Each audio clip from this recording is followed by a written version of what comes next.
The company failed. How did this happen? Kodak once held tens of billions in market value. It made steady, massive profits from film and the chemicals that developed it.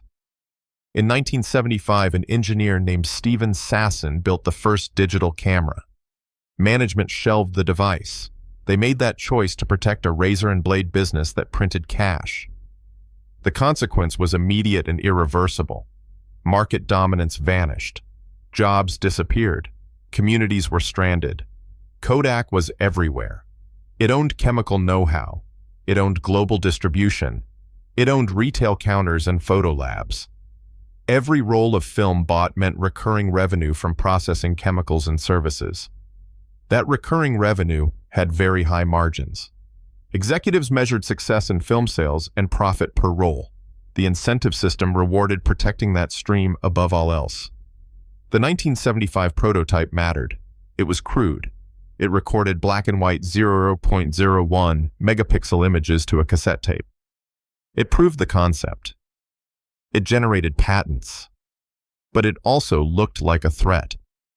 To protect film chemistry profits, management limited marketing and downplayed digital's potential. They feared cannibalizing the core cash machine. They feared upsetting dealers and labs. They feared destroying the razor and blade model that paid dividends. That decision worked, at first. Through the 1980s and into the 1990s, film sales delivered huge cash flow. Quarterly earnings met targets. Share prices stayed healthy.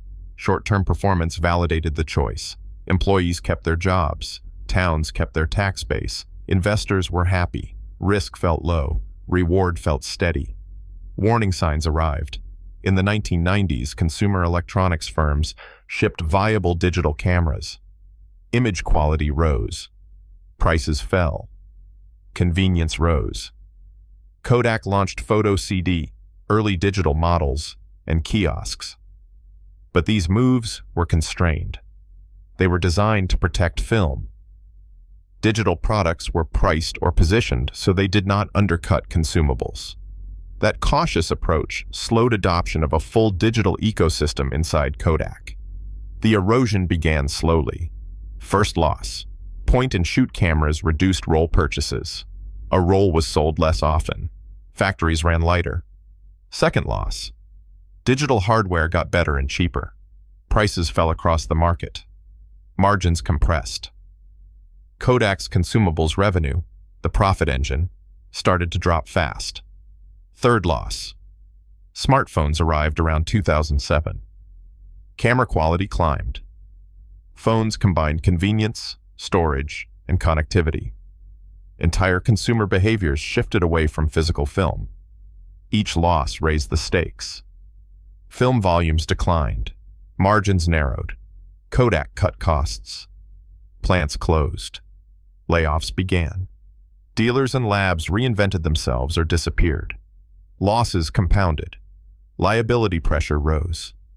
Pension obligations and retiree health care became heavier relative to shrinking revenues. Investor patience wore thin. Credit ratings fell. Access to capital tightened. Kodak tried to catch up. It licensed patents. It released digital cameras. It invested intermittently in printing and online services. But the investments were too late and too small. Competitors, Sony, Canon, Nikon, and then Apple and Google, had scale in electronics and ecosystems. They iterated faster. They captured distribution channels that mattered. Kodak had the patents and some technology. It lacked the ecosystems, the pace, and the incentive alignment to lead.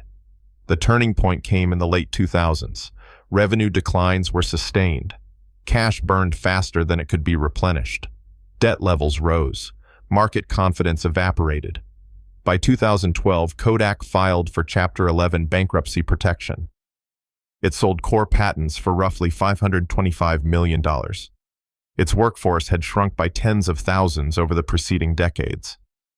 Shareholders were essentially wiped out. Communities lost factories and tax bases. Small businesses that depended on film closed or reinvented themselves. The human cost was real. Generations of workers lost steady jobs.